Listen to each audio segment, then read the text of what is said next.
మీ అందరినీ చూస్తుంటే ఒకటి అనిపిస్తుందండి, ఊరు మారినా, ప్రాంతం మారినా, సంస్కృతి సంప్రదాయాలు మారినా, అంటే మనందరం రాష్ట్రం పక్క రాష్ట్రానికి వచ్చి ఉంటున్నా కూడా రాధన్న మీద అభిమానం మాత్రం మారదు అని చెప్పి నిరూపించారు మీ అందరు ఈరోజు. సో అన్న, సాఫ్ట్వేర్ వాళ్ళ గురించి మీకంటే ఎక్కువ ఎవరికి తెలీదు. If they are going to sacrifice their Saturday and Sunday for you, your winning is confirm. We are just waiting for majority.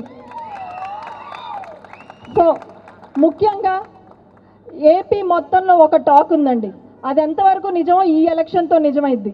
Tanuku మీద ముఖ్యంగా చాలా ఎక్స్పెక్టేషన్ ఉంటుంది. ఎందుకో తెలుసా? If we win Tanuku, we win AP. ఏంటి? If we win Tanuku, we win AP. Tanuku అనేది 3 అక్షరాల పదమే, కానీ అపోజిషన్లో వణుకు పెట్టించడానికి తణుకు ఒక్కటి చాలు అని ఇంతకుముందు నిరూపించిన మీరందరూ కూడా మళ్ళీ నిరూపించాల్సిన అవసరం ఉంది. తణుకు గురించి ఒక హిస్టరీ ఉందండి. మీ అందరిలో చాలామందికి తెలిసి ఉండొచ్చు, తెలియకపో ఉండొచ్చు. పెద్దవాళ్ళకి తెలుసు, ఒకప్పుడు రాక్షసులకి రాజైన ఒకరు తణుకులో ఉండి పాలించేవాళ్ళు. సాక్షాత్తు దేవతలందరూ, వీరభద్రుడు, ఇంద్రులు, దేవతలందరూ వచ్చి నడయాడిన ప్రాంతం తణుకు. అంత గొప్ప ప్రాంతం నుంచి వచ్చిన మీ అందరి ముందు మాట్లాడడానికి నాకు చాలా గర్వంగా ఉంది, చాలా సంతోషంగా ఉందండి. ఈరోజు తణుకు వాళ్ళు దేనికైనా భయపడరు, కానీ ఒక్క నెంబర్ మాత్రం అందరికీ గుర్తుండిపోయిద్ది. ఏంటది? 2186. మీ అందరికీ గుర్తుందా అండి ఈ నెంబరు? 2186 అన్న నెంబరు తణుకులో ఉన్న ప్రతి ఒక్కళ్ళకి గుర్తుండిద్ది. కేవలం ఆ నెంబర్తో ఓడిపోవడం వల్ల ఈరోజు తణుకు 30 సంవత్సరాలు వెనక్కి వెళ్ళింది అని ప్రతిపక్షాలే ఒప్పుకుంటున్నాయి. అవునా కాదా? ఈరోజు మనకి జరిగినది ఏదో జరిగిపోయింది. మనం ఈ నెంబర్ తోటి అభివృద్ధి విధ్వంసంగా మారింది. ఎంతో ప్రశాంతంగా ఉండాల్సిన తణుకులో గందరగోళం మొదలైంది. ఈసారి మనం తీసుకురాబోయే మెజారిటీ తణుకుకే కాదు, ఆంధ్రప్రదేశ్ మొత్తానికి ధైర్యం ఇవ్వాల్సిన అవసరం ఉంది. ఈరోజు మార్చి 16. ముందు మీ అందరికీ స్వతంత్ర దినోత్సవ శుభాకాంక్షలు. మనందరికీ స్వతంత్ర దినోత్సవ శుభాకాంక్షలు. ఏంటి అందరు ఆశ్చర్యపోతున్నారా? మార్చి 16న స్వతంత్ర దినోత్సవం ఏంటని? 3 గంటలకు ఏమొచ్చిందండి? 3 గంటలకు ఏమొచ్చింది అంటే మనకి స్వతంత్రం వచ్చినట్టే కదా. ఈ రోజు నుంచి మనందరికీ స్వతంత్రం వచ్చింది. ఇంకొద్ది రోజుల్లో పండగ కూడా రాబోతుంది. కాబట్టి అందరూ సిద్ధంగా ఉండాలి. అదేవిధంగా ఈరోజు మన అమరజీవి పొట్టి శ్రీరాములు గారి జయంతి అండి. మన రాష్ట్రం ఆయన ప్రాణత్యాగ ఫలితం వల్ల పుట్టింది. ఆ ప్రాణత్యాగం అనేది అంత ఈజీగా కూడా జరగలేదండి. అమరజీవి పొట్టి శ్రీరాములు గారు మన రాష్ట్రం కోసం చనిపోతే కనీసం 4 తెలుగు వాళ్ళు కూడా ఆయన శవాన్ని పట్టుకోవడానికి వెళ్ళకపోతే ఘంటసాల గారు పాట పాడి ఇలాంటి తెలుగు వాళ్ళ కోసమా నువ్వు ప్రాణత్యాగం చేసింది అని చెప్పి దానికి మద్రాస్ ప్రెసిడెన్సీ కాలేజ్ స్టూడెంట్స్ కదిలి ఒక 200 మంది వచ్చి, ఆ తర్వాత ప్రకాశం పంతులు గారు వచ్చి ఆవేశం కట్టలు తెంచుకునేలాగా తెలుగు వాళ్ళందరినీ తిడితే లక్షల మంది రోడ్ల మీదకి వచ్చి మద్రాస్ నగరం అంతా మంటల్లో తగలపెట్టి ఆంధ్రదేశం అంతా దేశం మొత్తం అట్టుడికిపోయేలా చేసిన తర్వాత వచ్చింది మన రాష్ట్రం. ఆయన ఎంత కష్టపడ్డారో, 58 రోజుల నిరాహార దీక్ష అప్పుడు ఆయన ఎంత బాధను అనుభవించారో మనందరం ఈ రోజు కూడా మర్చిపోకూడదు. ఆ ప్రాణత్యాగ ఫలితం వల్ల ఏర్పడ్డ రాష్ట్రం మనది. మనదంత ఈజీగా వచ్చిన రాష్ట్రం కాదండి. అటువంటి రాష్ట్రం ఈరోజు ఎటువంటి పరిస్థితుల్లో ఉంది? ఆంధ్రప్రదేశ్ వెళ్ళాలన్నా కూడా ఆంక్షలు. అమెరికాకైనా వీసా పాస్పోర్ట్ తీసుకొని వెళ్ళొస్తున్నాం, కానీ ఇదే ప్రొఫెషనల్స్ ఆంధ్రప్రదేశ్ వెళ్ళాలంటే బార్డర్లో ఆపేసి మీ ప్రొఫెషన్ ఏంటి అని చెక్ చేశారు. ఇటువంటి రాష్ట్రంలోన మనం బ్రతుకుతుంది. ఇంతమంది మేధో సంపత్తి ఉన్న రాష్ట్రంలో ఇలాంటి పరిణామాలు ఎదురవుతుంటే, కనీసం రాజధాని కూడా లేకుండా మన రాష్ట్రంలో పాలన జరుగుతుంటే మనం ఎవ్వరం మాట్లాడలేకపోతున్నాం.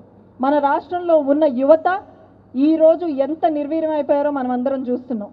అదే యువత కోసం ఈరోజు తెలుగు ప్రొఫెషనల్స్ వింగ్, మీ కళ్ళెదురు కనిపిస్తున్న విభాగం, యువత రాజకీయాల్లోకి రావాలి, చదువుకున్న వారు రాజకీయాల్లోకి రావాలి, ప్రొఫెషనల్స్ రాజకీయాల్లోకి రావాలి అని చంద్రబాబు నాయుడు గారు ఇంత గొప్ప అవకాశం మనందరికీ కల్పిస్తుంటే, ఈరోజు మన రాష్ట్రంలో ఉన్న యువత ఎంతో అద్భుతంగా చదువుకునేది కేవలం ఒక ఉద్యోగం కోసమండి. చిన్నప్పటి నుంచి వాళ్ళ అమ్మా నాన్నలు అప్పులు చేసి కష్టాలు పడి ఉద్యోగం కోసమే కదా వాళ్ళందరూ చదివించేది. అటువంటి కంపెనీలే ఈరోజు మన రాష్ట్రంలో లేవు. యువత అంతా నిర్వీర్యం అయిపోతుంది. కానీ మీరందరూ ఒక్క విషయం గమనించాలి, అసలు మన రాష్ట్రంలో కంపెనీలన్నీ వెళ్ళిపోతున్నాయా? వెళ్ళిపోవట్లేదండి. భారతి సిమెంట్ ఎందుకు వెళ్ళలేదు? సాక్షి పేపర్ ఎందుకు వెళ్ళలేదు? ఆయనకున్న అనేక పవర్ ప్రాజెక్టులు ఎందుకు వెళ్ళట్లేదు? కాబట్టి ఎవరికి అన్యాయం జరుగుతుందన్నది రాష్ట్ర ప్రజలకి కళ్ళకు కట్టినట్టు కనిపిస్తుంది. ఆ వాస్తవాలని నిజాలని ప్రజల్లోకి తీసుకెళ్లాల్సిన బాధ్యత మనకుంది. అదేవిధంగా ఇంకొక విషయం గమనిస్తే, అర్జున్ మూవీ మీ అందరు చూశారు కదా, అర్జున్ సినిమా మహేష్ బాబు గారిది. అర్జున్ సినిమాలో 4 కోట్లు పెట్టి మధుర మీనాక్షి సెట్ వేశారండి. అప్పట్లో అదే సెట్ ఆఫ్ ద డికేడ్ అనుకున్నారు. ఇటువంటి సెట్లు మళ్ళీ ఎప్పటికొస్తాయో, ఇంత అద్భుతమైన సెట్లు అనుకున్నారు. కానీ మన ఆంధ్రప్రదేశ్లో ఇటీవలే ఒక చరిత్ర తిరగ రాశారు మన ముఖ్యమంత్రి గారు. ఎక్కడ? కుప్పమే కదా. కుప్పంలో ఏం సెట్ వేశారండి? కుప్పంలో ఒక వాటర్ ట్యాంకర్తో వాటర్ నింపి దానికి రెంట్కి తెచ్చిన ఒక గేట్ పెట్టి నెక్స్ట్ డే వాడికి రెంట్ కూడా సరిగ్గా కట్టకపోతే అది కూడా తీసుకెళ్ళిపోయాడు. అది మన రాష్ట్ర పరిస్థితి. మీరు ఇంకా ఆనందపడాలండి, పోలవరం సెట్ అయ్యేలా మొత్తం జిల్లాలన్నీ మునిగిపోయాయి. ఇంకొక రకంగా కూడా ఆనందపడాలి, దావోస్ సెట్ అయ్యలేదు, దావోస్కి వెళ్ళలేదని చెప్పి. దావోస్ సెట్ వేసి పిల్లలందరికీ ఉద్యోగాలు ఇచ్చినట్టు. ఇవన్నీ మనకి నవ్వుకోవడానికి బాగానే ఉంటాయి, కానీ మన రాష్ట్ర పరిస్థితి తలుచుకుంటే కడుపు తరుక్కుపోతుంది. ప్రతి ఒక్కళ్ళం ఇక్కడ హైదరాబాద్లో ఉంటున్నా కూడా మన రాష్ట్రం గురించి ఆలోచిస్తూ బాధపడుతున్నాం. అందుకే ఈరోజు ఇంతమంది ఇక్కడికి వచ్చారు. మార్పు మనలో మొదలైంది. సరైన లీడర్లను ఎన్నుకోవాల్సిన అవసరాన్ని గుర్తించి మీరందరూ ముందుకు కదిలారు. ఇదే మార్పుకు నాంది. సరైన లీడర్లు మన రాష్ట్రానికి ఎంత అవసరమో ప్రతి నియోజకవర్గానికి కూడా అంతే అవసరం. మహర్షి సినిమా మీ అందరూ చూసే ఉంటారు. ఉన్నతమైన స్థానాన్ని వదులుకొని తన ఊరి కోసం మహేష్ బాబు గారు తిరిగి వస్తారు. అది రియల్ మహేష్ బాబు గారు అయితే మన కళ్ళెదురు ఉంది రియల్ మహేష్ బాబు గారు అండి. సింగపూర్ రెడ్ క్రాస్ సొసైటీ ద్వారా ఎంతో మందికి బ్లడ్ క్యాంపులు ఏర్పాటు చేసి సింగపూర్లో అనేక రకాల సేవా కార్యక్రమాలు చేయడమే కాకుండా ఇండియన్ డెవలప్మెంట్ అసోసియేషన్లో మన తెలుగు వాళ్ళ అసోసియేషన్ని కూడా చేర్పించడంలో కీలక పాత్ర పోషించారు. అదేవిధంగా మనకి ప్రాజెక్ట్ గివ్ అనే దాని ద్వారా ఎంతోమంది స్టూడెంట్స్కి ఆసరాగా నిలిచారు. ఒక వ్యక్తి ఎమ్మెల్యే కాకుండా రాజకీయాల్లో లేకపోతేనే ఇంత చేశారంటే, ఒకవేళ ఆయన ఎమ్మెల్యే అయితే ఎలా ఉంటుంది అన్న ముందు చూపుతోటి చంద్రబాబు నాయుడు గారు మన రాధా అన్నని తీసుకొని వచ్చి ఎమ్మెల్యేగా నిలబెట్టారు.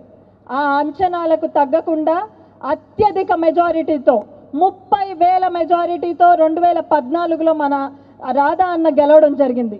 గెలిచిన వెంటనే తణుకులో ఎంత అభివృద్ధి జరిగిందో మీలో ప్రతి ఒక్కళ్ళు పుట్టాలుగా చెప్పగలుగుతారు. మన తణుకులో రోడ్స్ ప్రతి గ్రామానికి సీసీ రోడ్లు అందాయి. మన తణుకులో ప్రతి గ్రామానికి ఎన్టీఆర్ సుజల ద్వారా నీళ్లు అందించడం జరిగింది. అనేక వైద్యశాలలు ఏర్పాటు చేయడం జరిగింది. పవర్ ప్లాంట్లు ఏర్పాటు చేయడం జరిగింది. రోడ్ వైడనింగ్, మీ అందరూ ఎంతో ఇబ్బంది పడే నరేంద్ర సర్కిల్ని రోడ్ వైడనింగ్ చేసి ప్రతిరోజు అయ్యో ఈ ట్రాఫిక్లో వెళ్ళాలనుకునే వాళ్ళందరూ కూడా ఆ రోడ్లోనే తిరిగేలాగా చేశారు. ఇవే కాకుండా అనేక అభివృద్ధి కార్యక్రమాలు 1,500 కోట్ల నిధులతోటి కేవలం తణుకు నియోజకవర్గానికి తీసుకురావడం అంటే అంత ఈజీ కాదండి. స్కూల్ టాపర్ మన క్లాస్ వాడైతే ఎంత ఆనందంగా ఉంటుందో, స్టేట్ మొత్తంలో ఎమ్మెల్యేలందరిలో టాపర్ మన తణుకు రాధాకృష్ణ అయితే మీ అందరికీ ఎంత ఆనందంగా ఉంటుందో నేను ఖచ్చితంగా ఊహించగలను. 2000 చంద్రబాబు నాయుడు గారి నుంచి కేవలం వెరీ గుడ్ అన్న మాట అంటే ఆస్కార్ అందినంత అండి. అలాంటిది 2014 నుంచి 19 వరకు చంద్రబాబు నాయుడు గారు ఉత్తమ ఎమ్మెల్యేగా 4 సార్లు గెలవడం అంటే నాకు తెలిసి ఇంతకంటే సర్టిఫికేట్ మీకు ఇంకేం అవసరం లేదన్న. చంద్రబాబు నాయుడు గారి నుంచి 4 సార్లు ఉత్తమ ఎమ్మెల్యే గెలుచుకోవడం అంటే మీరు ప్రెసిడెన్షియల్ క్యాండిడేట్గా కూడా నిల్చోవచ్చు. అంత గొప్ప ఇది మనకి చంద్రబాబు నాయుడు గారి నుంచి లభించడం అంటే. అదేవిధంగా మీ అందరి కళ్ళ ముందలే ఎవరు ఎంత చేస్తున్నారన్న వాస్తవాలు ఉన్నాయి. ఈరోజు మన తణుకు నియోజకవర్గంలోనే రైతులు ఎంత ఇబ్బంది పడుతున్నారు, వాళ్ళు ఇబ్బంది పడేదాన్ని ఎదురుగా ఉన్న ఎమ్మెల్యే ఎంత హేళన చేస్తున్నారో మనం చూస్తున్నాం. వాళ్ళందరికీ భరోసా మనం ఇవ్వగలగాలి. ఈరోజు ప్రతిపక్షంలో ఉన్నప్పటికీ కూడా ప్రతిపక్షంలాగా చూడకుండా ఒక ఎమ్మెల్యే లాగానే అక్కడ ఉన్న సమస్యలన్నిటి మీద పోరాటం చేస్తున్నారు. టీడీఆర్ బాండ్స్ కానివ్వండి, ల్యాండ్ కబ్జాల మీద కానివ్వండి, పెద్ద పెద్ద స్కాములన్నిటి మీద కూడా, ఆఖరికి రైతులకు అందించే గోను సంచాల మీద కూడా ఏంటండి స్కాములు. కాబట్టి ఆ స్కాములన్నీ ఎంతో ధైర్యంగా బయటపెట్టి ఈరోజు అపోజిషన్లో ఉన్నా కూడా మీ అందరికీ అండగా నిలబడ్డారు. రేపు ఆయనకి మీరు ఇవ్వాల్సిన తిరుగు బహుమానం ఒకే ఒక్కటి. మీ అందరూ మన ముఖ్యమంత్రి గారు ఎన్నో బటన్లు నొక్కుతున్నారు. మీ అందరూ నొక్కాల్సిన బటన్ ఎప్పుడో మీ అందరికీ తెలుసు కదా. మే 13 టికెట్లు ఇప్పుడే బుక్ చేసేసుకోండి. మళ్ళీ లేట్ అయితే కష్టం అవుతుంది. ఇప్పుడే టికెట్లు బుక్ చేసుకోండి. మే 13న మీరు ఇవ్వబోయే రిజల్ట్ చూసి ఆఖరికి ముఖ్యమంత్రి గారికి కూడా భయం వేయాలి. అదేవిధంగా నేను ఒక్కటే కోరుతున్నానండి, ఈరోజు మనం అందరం ఇక్కడికి వచ్చాం 4 మాటలు మాట్లాడుకొని వెళ్ళిపోదామని కాదండి. అన్నా చంద్రబాబు నాయుడు గారు P4 మోడల్ని మనకు ప్రవేశపెట్టారు పేదరిక నిర్మూలన కోసం. ప్రొఫెషనల్స్ అందరం కలిసి తీసుకున్న మోడల్ పేరు P3, ప్రొఫెషనల్స్ పార్టీ పార్ట్నర్షిప్. దీని ద్వారా వచ్చే 2 నెలలు మనలో ఇక్కడ కొంతమంది బిజినెస్ వాళ్ళు ఉన్నారు, డాక్టర్స్ ఉన్నారు, లాయర్స్ ఉన్నారు, ఐటీ ఎంప్లాయీస్ ఉన్నారు. మనం ప్రతి దానికి ఒక డెడ్ లైన్ పెట్టుకొని ఒక ప్రాజెక్ట్ లాగా తీసుకొని చేస్తాం. ఈసారి కూడా అంతే. మనం అందరం కూడా కలిసి ఒక ప్రాజెక్ట్ కింద దీన్ని తీసుకొని రాబోయే 2 నెలలు ప్రతిరోజు కనీసం గంట సేపు మనం మన నియోజకవర్గంలో మన రాధాకృష్ణ అన్నని గెలిపించడానికి పెట్టాలి. మీరు ఇక్కడ నుంచి ఉండి ఇన్ఫ్లుయెన్సర్స్ని మోటివేట్ చేస్తారా, లేకపోతే గ్రౌండ్కి వెళ్ళి పనిచేస్తారా, వర్క్ ఫ్రమ్ హోములు తీసుకొని ఊరికి వెళ్ళి వర్క్ చేస్తారా, మీ ఇష్టం.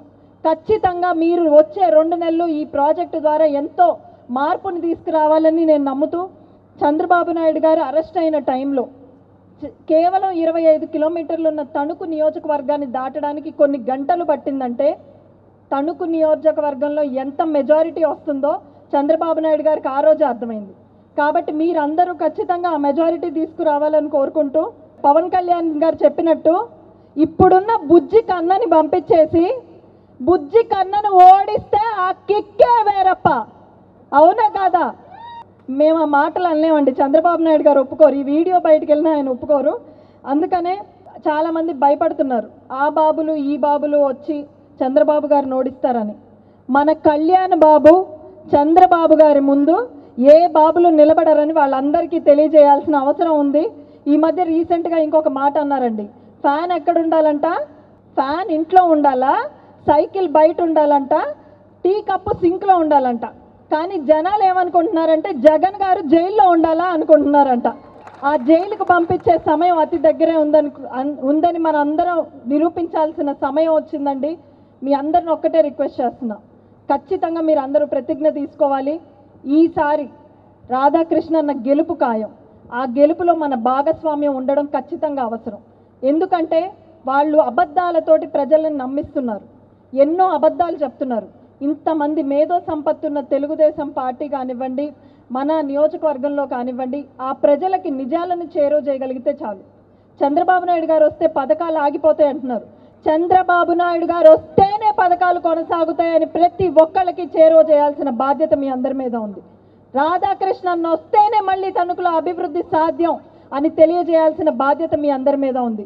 తణుకు మెజారిటీ చూసి రాష్ట్రం అంతా అపోజిషన్కి వణుకు పుట్టించేలా చేయాలని మీ అందరినీ కోరుకుంటూ, మాకు ఈ సమయం ఇచ్చినందుకు ధన్యవాదాలు తెలియజేస్తూ, రాధాకృష్ణన్న ఇక్కడ ఉన్న హైదరాబాద్ నుంచి మీ విజయానికి శంఖారావం పూరిస్తున్నామని చెప్తూ ఒక్కసారి లాస్ట్లో గట్టిగా జై తెలుగుదేశం, జై తెలుగుదేశం. ధన్యవాదాలండి.